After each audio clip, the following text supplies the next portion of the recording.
grew up in Kingman, and there was a real sense that we couldn't do anything because we lived out in the middle of nowhere.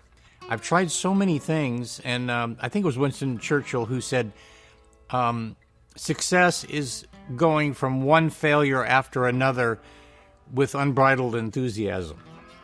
And I think that's true, because I've failed at so many things. I wanted to be a rock drummer, you know. I wanted to be a cartoonist, syndicated, you know.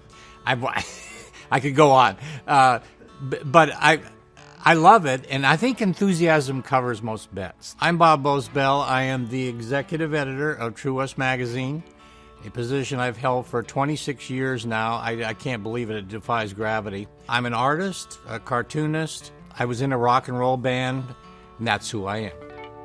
I'm a shameless show-off.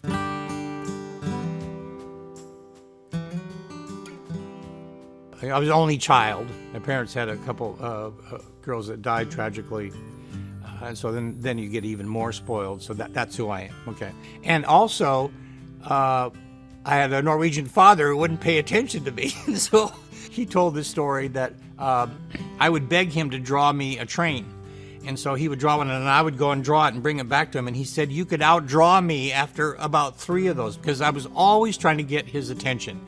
So me playing the drums, me doing artwork, me being a cartoonist, me being a rock and roll is to get my dad's damn attention.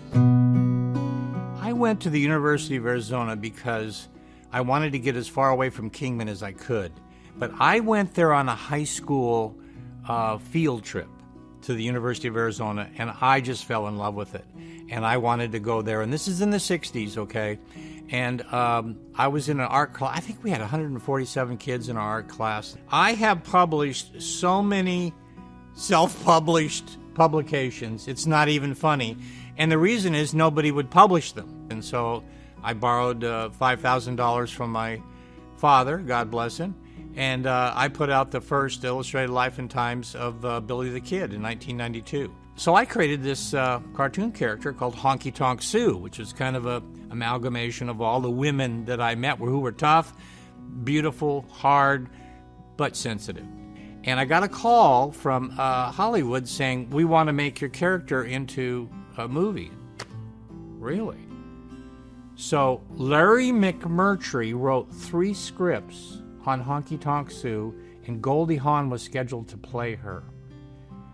A character I created at 707 West McKenzie in the spare bedroom. That's heady stuff.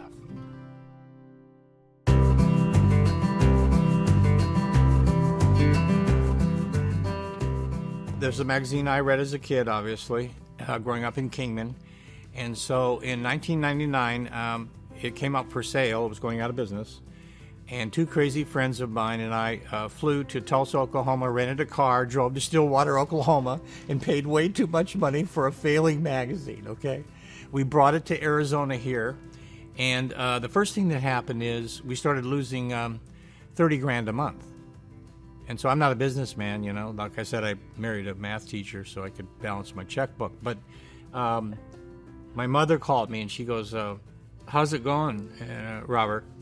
And I go, Mom, we're losing $30,000 a month. She goes, oh, Robert, you could buy a house with $30,000. I go, a month, Mom. you could. And you know what happened? My wife, in addition to being a math teacher, is a family therapist. So I've gotten a lot of therapy for free. So she told me, you need to be aware everyone has a reticular activator. And what it is a conduit to the universe is trying to help you. And you need to pay attention. This is what worked for me, okay? And if that inspires you, God bless you.